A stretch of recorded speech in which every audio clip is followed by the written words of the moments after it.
Romanos 8:28 nos diz: sabemos que todas as coisas cooperam para o bem daqueles que amam a Deus, daqueles que são chamados segundo o seu propósito. Queridos, o texto que lemos ele expressa uma verdade que nós a conhecemos e vivenciamos de forma prática e por meio da fé.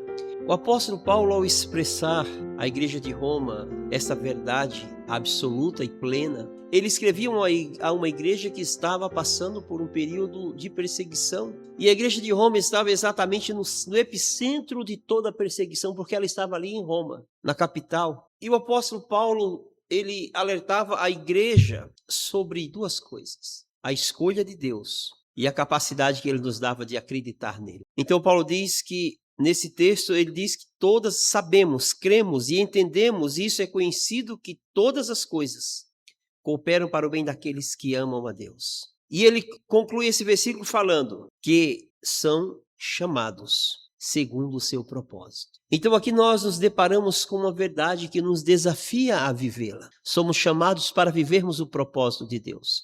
Mas o texto diz que todas as coisas elas cooperam para o nosso bem, o bem daqueles que são chamados e daqueles que amam a Deus. E em nossas vidas são cumpridos os propósitos de Deus. Nós chamamos isso de a providência de Deus. Queridos, nós vivemos dias hoje parecidos com os dias em que a igreja de Roma estava inserida. Dias em que muitas coisas têm acontecido, muitas coisas têm se tornado novas e muitas coisas novas têm se tornado conhecidas em nós e algumas coisas que eram novidade alguns anos atrás, hoje é uma realidade de vida e muitas coisas já fazem parte do nosso cotidiano. Algumas coisas que nós considerávamos impossíveis de acontecer, hoje acontecem de forma muito real, muito comum em nosso meio. Vivemos dias, irmãos, que às vezes nós nos assustamos com tantas mudanças, tantas novidades, e às vezes nós não temos tempo para aprender, para entender, e já estamos aprendendo novas coisas,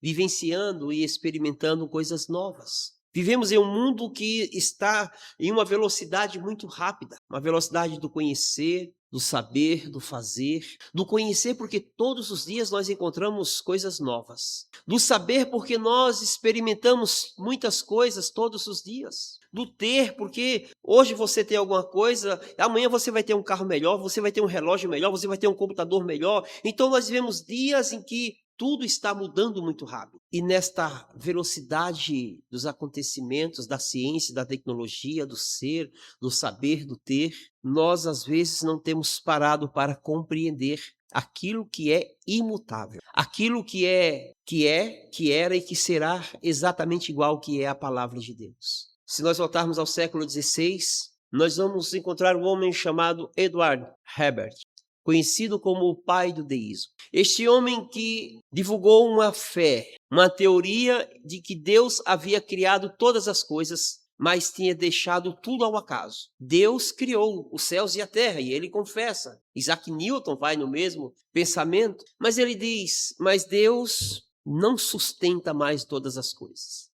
Irmãos, eu gostaria de falar com vocês nessa manhã sobre a providência de Deus. Por mais que vivemos em um mundo em incerteza, a palavra de Deus ela é certa. Por mais que vivemos em um mundo de evolução, de mudanças constantes, a palavra de Deus ela é a mesma, ela se renova, mas ela é a mesma a cada dia. E com isso nós temos que entender que nada escapa aos olhos de Deus. Por mais que o mundo está nessa velocidade rápida, por mais que a tecnologia se transforma e avança a cada segundo, a palavra de Deus continua. E nada é diferente aos olhos de Deus. Nada escapa ao seu olhar, nada acontece por acaso. A velocidade, ela não mostra que o homem é maior ou superior do que Deus, mas ela revela uma capacidade que Deus dá ao homem de entender, de criar e desenvolver. Tudo está sob a vontade de Deus. O homem jamais vai surpreender Deus em suas criações, em seus conceitos, em suas filosofias. Mas tudo o que acontece, mesmo nesta velocidade,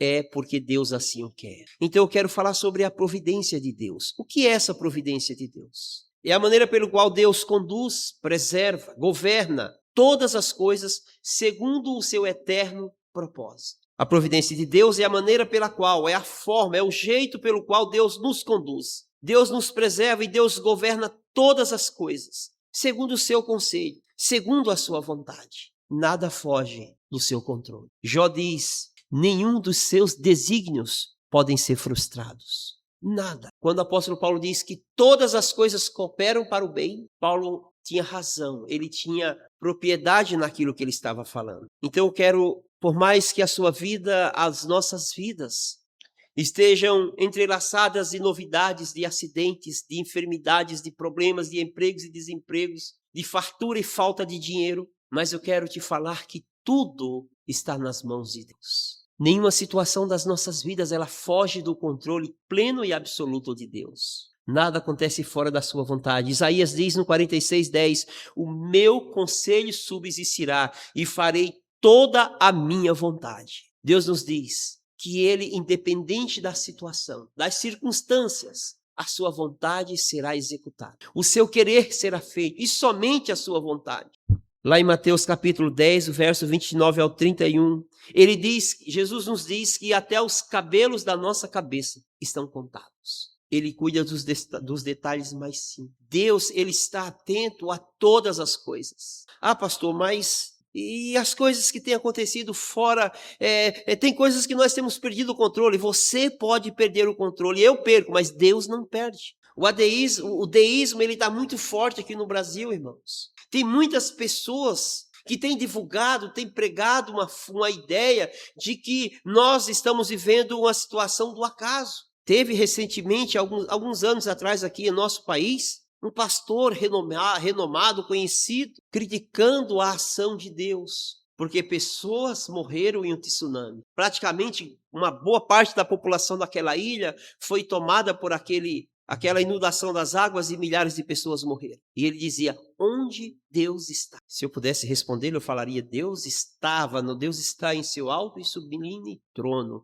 sentado e do seu lado direito está Jesus, o intercessor. Para quem não sabe, para quem faz essa pergunta idiota, a resposta é, Deus está em seu alto e sublime trono. Quer dizer, ele está lá governando soberanamente de forma sossegada, porque ele sabe que nada subsiste à sua vontade. E essa ideia tem sido difundida. E nós temos visto, às vezes, pessoas que se dizem cristãs correndo atrás de simpatias, querendo encurtar o seu sofrimento, fugindo de suas responsabilidades, procurando um meio de resolver os seus problemas, achando em seu coração, pensando em seu coração, que Deus já não está mais sob o controle da sua vida. Gênesis 50:20, nós encontramos ali um texto, é uma história de José, quando tudo parecia não ter jeito, quando tudo parecia perdido, José diz para os seus irmãos, quando se encontra com seus irmãos anos depois, José, ele tem uma compreensão de que Deus é soberano e ele diz assim,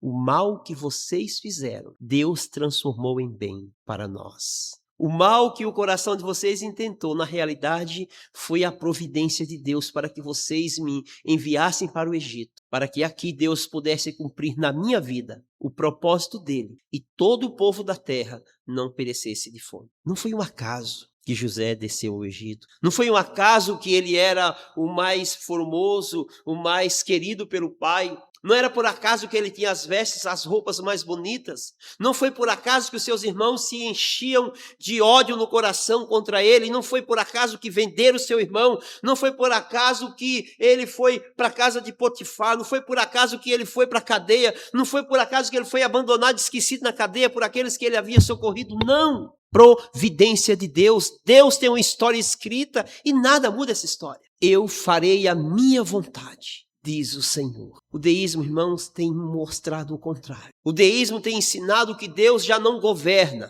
de que as coisas fugiram do controle e desde o Éden Deus não tem mais o controle. Nós podemos olhar na Bíblia e vemos toda a história da Bíblia como sendo uma providência de Deus. Poderíamos aqui falarmos de alguns exemplos. Poderíamos falar de Esther, uma mulher judia. Ah, mas não foi uma guerreira, não foi uma juíza, não foi uma rainha. Não, era alguém simples, mas que Deus usou para revelar e mostrar o seu poder através de uma simples mulher, que ele livraria todo o seu povo. A gente poderia falar de Ruth, uma estrangeira, uma viúva, mas que Deus a socorreu, Deus assistiu à sua necessidade e a trouxe para que ela estivesse na genealogia de Jesus Cristo. Irmãos, Deus provê quando nós achamos que é impossível. Aquele povo, quando estava na beira do mar, saíram do Egito, perseguidos por um exército armado, com raiva, com ódio, por terem os seus filhos primogênitos mortos por causa daquele povo, por verem todo o seu país devastado, a economia quebrada, a sua religião desmoralizada, a sua cultura agora enfraquecida, tudo por causa daquele povo. E Faraó não saiu para buscar o povo de volta, ele saiu para matar o povo. Então o povo olhava para trás e o negócio está difícil. Vamos morrer. Parecia aquele filme lá do Shrek. Vamos morrer. Não é o do Shrek, é o da Era do Gelo. Vamos morrer. Olhava para o mar, vamos morrer. Não tinha para onde ir. Mas a providência de Deus foi fazer o impossível. Algo que eles jamais imaginavam. Mas Deus havia falado, eu serei glorificado. Aquele milagre já havia sido prescrito antes da fundação dos séculos. E Deus faz abrir o mar e o povo passa em terra seca. Os que estavam atrás não entraram no mar para morrer, não para atravessar o mar. O nosso Deus é um Deus que já projetou cada detalhe, cada segundo das nossas vidas. E nada fugirá desse controle. Às vezes, irmãos, em cada história que a gente olha para a Bíblia, parece que era o povo que estava agindo, o povo que estava fazendo. Não era o povo, era Deus. Era Deus que estava agindo o tempo inteiro. E como nós podemos ver a providência de Deus em nossas vidas, em nosso dia a dia. Às vezes nós não entendemos o porquê de certas situações. Às vezes nós não temos respostas a não ser o nosso choro e as nossas lágrimas diante do Senhor, tentando entender as coisas e buscando forças para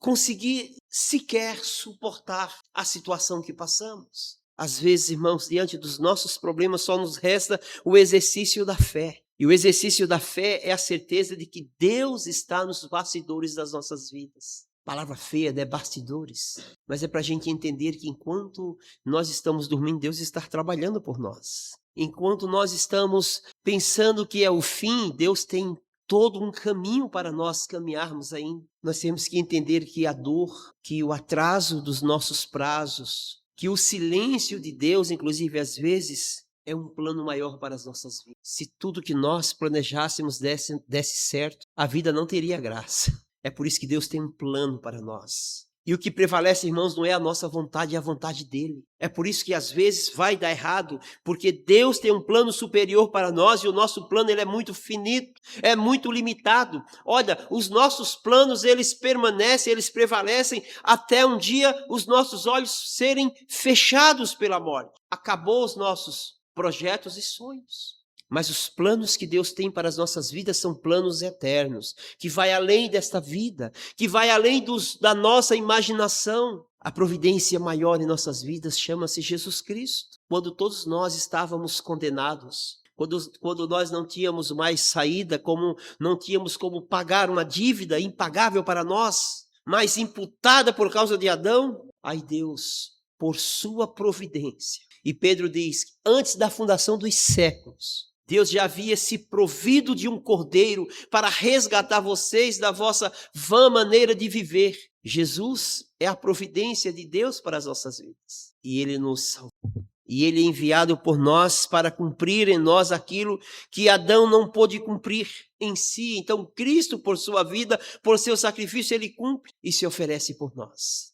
Queridos, nós cristãos, nós não andamos pela sorte. Nós andamos pela providência de Deus. Nós não vivemos pela sorte. Nós não vivemos não é pela nossa força. Nós não vivemos não é por nossa capacidade de decidir, de fazer as coisas boas ou não, coisas grandes ou pequenas. Nós andamos e vivemos pela providência de Deus. E quando nós não queremos viver pela sua providência, nós sofremos e pagamos um preço muito alto. Eu farei a minha vontade. Guarde bem isso. Isaías 46:10. O meu conselho subsistirá e farei a minha vontade. Ninguém muda o conselho de Deus. Quando nós olhamos para trás, nós percebemos que cada detalhe estava sob o cuidado de Deus. Quando a gente olha para a vida e a gente fala assim, mas como eu consegui fazer aquilo? Como eu consegui esse emprego? Como eu consegui esse bem? Olha, mas como eu consegui responder isso? Como eu consegui suportar o sofrimento? Deus que fez isso por você. Nós temos que viver, irmãos, confiando nessa providência. Nós não somos capazes de fazer muitas coisas, não. E até o que a gente faz, além de ser perecível, pode dar errado. Então nós temos que aprender a depender da providência de Deus. E a primeira coisa que temos que fazer é descansar em meio às incertezas. O salmista diz no Salmo 46:10: aquietai-vos e sabeis que eu sou Deus. E o aquietai-vos aqui é ficar quieto. Mas como, né? A gente fala, como é que ficar quieto em meio à agonia, em meio à guerra, em meio às lutas, em meio às provações, às aflições, à ansiedade? Como ficar quieto? Lembrando e sabendo e crendo que Ele é o nosso Deus. Aquietai-vos. Sosseguem, descansem, eu sou Deus e eu lutarei por vocês, eu farei as coisas por vocês, mas eu farei aquilo que eu quero, não é o que vocês querem. Aquietai-vos e sabeis que eu sou Deus. Nós temos, irmãos, que viver uma vida de oração. Não é uma vida de oração controlada, mas é uma vida de oração de confiança. Eu não quero que Deus faça o que Ele quer, eu quero que Ele faça o que eu quero. Quantas pessoas falam isso? A oração não muda a natureza de Deus. A oração ela não muda a vontade de Deus, mas a oração ela nos alinha à vontade de Deus.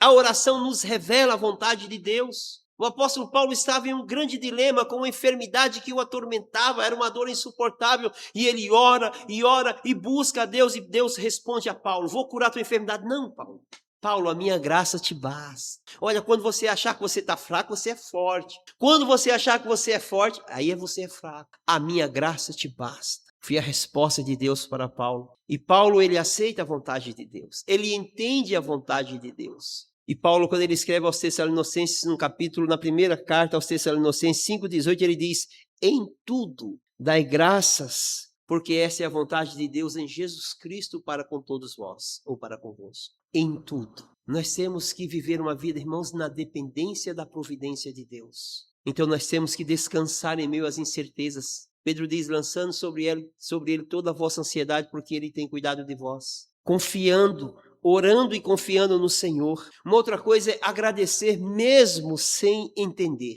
Tem aqueles textos da Bíblia que a gente não entende, né? Às vezes a gente olha para o texto de Acã, Deus falou para matar Acã, a esposa, os filhos, os animais e os escravos. Mas quem pecou foi Acã, e às vezes a gente fala assim, nossa, mas por que Deus fez isso? Não tem aqueles textos que a gente tem dificuldade de entender? Raabe, olha, a prostituta está lá na genealogia de Jesus, mas tanta mulher com mais virtudes, né? Com mais qualidades, mas Deus fez assim. Tem coisas que a gente não vai entender. É por isso que o autor aos Hebreus ele diz que a fé é o firme fundamento das coisas que se esperam, daquilo que a gente está esperando, que não aconteceu ainda. E a prova das coisas que não se veem. Como prova? Prova é algo que tem que estar diante de você. Prova é algo que está na sua mão. Isso é a prova. E o escritor diz, não, fé é a certeza fundamentada das coisas que se esperam. Nós temos que aprender a agradecer antes que as coisas aconteçam. A gente não está vendo, mas nós temos que, se eu sei que é a vontade de Deus, eu já começo a agradecer a vontade do Senhor em minha vida. O seu propósito, o seu querer. Ah, pastor, eu não sei o que Deus quer da minha vida. Eu estou vivendo de qualquer jeito, eu estou indo para onde o vento sopra, eu vou. Eu não sei o que Deus quer comigo. Nós temos que entender, nós temos que ter comunhão, nós temos que ter contato, nós temos que estar próximo, nós temos que ouvir a sua voz. Que filhos somos nós? Eu preciso estar vivendo a vontade de Deus. Eu tenho que entender isso. E quando eu entendo a sua vontade, os seus propósitos, então eu já começo a agradecer. Lembre-se, toda a prova que nós passamos é a vontade de Deus. E Deus tem propósitos em nossas vidas. As coisas acontecem para que Deus nos prove, para que Ele forme em nós um caráter melhor. Tiago, ele nos escreve e diz, lá em Tiago 1, capítulo 1, verso 2 e 3, ele diz, meus irmãos, tende por motivo de grande gozo passardes por várias provações, sabendo que a provação da vossa fé produz perseverança. Deus nos prova através de situações, de circunstâncias, para que nós sejamos melhores. Isto é a providência de Deus. São meios de nos amadurecer na fé, de nos tornar pessoas mais dependentes dele, mais fortes na fé. O objetivo final da providência de Deus é de nos tornar parecidos com Cristo. Porque Cristo, o Jesus, ele precisou da providência de Deus. Ele viveu a providência de Deus. Por isso que ele orava e dependia de Deus. É por isso que na sua última oração ele fala, Pai, ou melhor, no Getsemane ele diz que não seja feita a minha vontade, mas a tua vontade. Jesus, ele entendeu e entendia que a vontade de Deus era a providência de Deus. O que Deus queria fazer, o que Deus tinha em seu coração, não podia ser mudado, tinha que ser feito e ponto final. E ele diz que seja feita a tua vontade. Mesmo quando tudo parece fora do controle, fora do lugar. Quando tudo está louco, tudo está em situação de desespero, eu te falo uma coisa, o céu continua, porque Deus continua sentado em seu alto e sublime trono, regendo todas as coisas, porque há um plano, há um propósito. A vida às vezes nos envolve com muitas aflições, com muitas idas, né, e vindas, com muitos empurrões, com muitos enganos, guerras, desacertos, mas o céu continua calmo, porque o nosso socorro vem de lá, e é lá que está o nosso governo. Irmãos, todas as coisas cooperam para o bem daqueles que amam a Deus, que foram chamados para cumprir um propósito. Nós temos que aprender a viver na providência de Deus. Ele tem um controle pleno e absoluto sobre as nossas vidas. O que aconteceu ontem, o que vai acontecer amanhã, tudo está nas suas mãos. Confie. O que hoje parece confuso, o que hoje parece nebuloso, o que você tem dúvidas de hoje, amanhã será um testemunho. A providência de Deus, irmãos, ela está trabalhando quando nós não podemos enxergar nada. Às vezes até mesmo quando a nossa fé ela está definhando, sabe, quando a luta é muito grande, Deus já proveu alguma coisa. Ainda que a providência de Deus seja a nossa morte, como no caso de Jesus, como no caso de Estevão, mas eles entendiam que a vontade de Deus prevalece sobre todas as coisas. Como nós estamos vivendo? Como você tem observado a vontade de Deus para a sua vida? Como você tem visto cada acontecimento da sua vida? Será que você tem visto tudo o que acontece na sua vida como providência de Deus? Ou será que você está indo contra a vontade de Deus? Ah, pastor, como que eu vou saber isso? Com a paz no seu coração.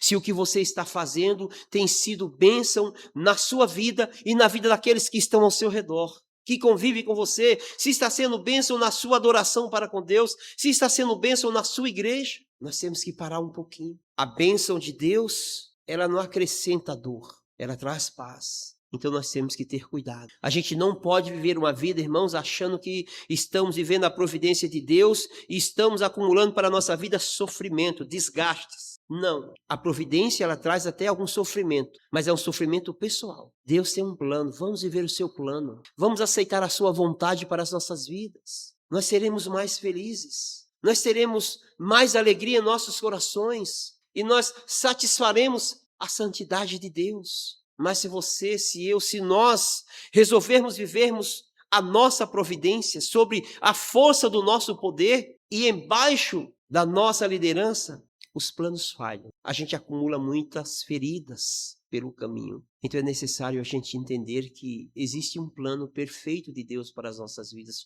chamado providência de Deus. E Ele fará cumprir em nossas vidas os seus planos, queira nós ou não. Agora, a forma como nós vamos viver esses planos definirá como nós viveremos esses dias, em felicidade ou em sofrimento, em alegria ou em tristeza, abraçando a vontade de Deus ou lutando contra a vontade de Deus. Então vamos confiar, vamos nos colocar sempre à disposição do Senhor e falar assim: Senhor, faça na minha vida o que o Senhor tem que fazer. Apenas, Deus, convença-me da tua vontade para que eu a viva, para que eu a aceite e que ela seja prazerosa para a minha vida, mesmo que eu tenha que andar pelo vale da sombra da morte. Mesmo que eu tenha que sofrer como Paulo, como Jesus, como Isaías, como Pedro, como Tiago, como João, como todos os apóstolos sofreram, mas eu viverei feliz. Nunca aconteceu isso. Mas eu tenho que viver a vontade de Deus. A vontade dele, irmãos, deve prevalecer sobre as nossas vidas. Não lute contra a vontade de Deus. Procure entender qual é a vontade dele, o que ele quer para você, o que ele tem decidido para a sua vida. Você será feliz. mesmo se tiver que passar pelo sofrimento, mas passará feliz. Jó passou pelo vale da sombra da morte, sofreu, as pessoas falavam: Jó, tu tem que morrer, confessa o teu pecado. Jó morre, a esposa, Jó. Quantas pessoas aconselharam a Jó a largar a fé? Jó continuou, porque ele tinha certeza em que ele confia. E por fim ele diz: agora os meus olhos te veem, agora eu te conheço com os meus olhos. Que Deus nos abençoe, irmãos, e que nós possamos viver para que a vontade de Deus cumpra-se em nossas vidas de forma prazerosa, porque ela vai cumprir-se de qualquer forma. Mas vamos procurar um caminho mais fácil, que é o da comunhão, que é o de saber qual é a sua vontade, que é o de estar perto. A nossa vida vai ser mais feliz. Tenha certeza disso, porque são os perfeitos planos de Deus que estão sendo realizados em nossas vidas, de forma que nós estamos aceitando. Amém.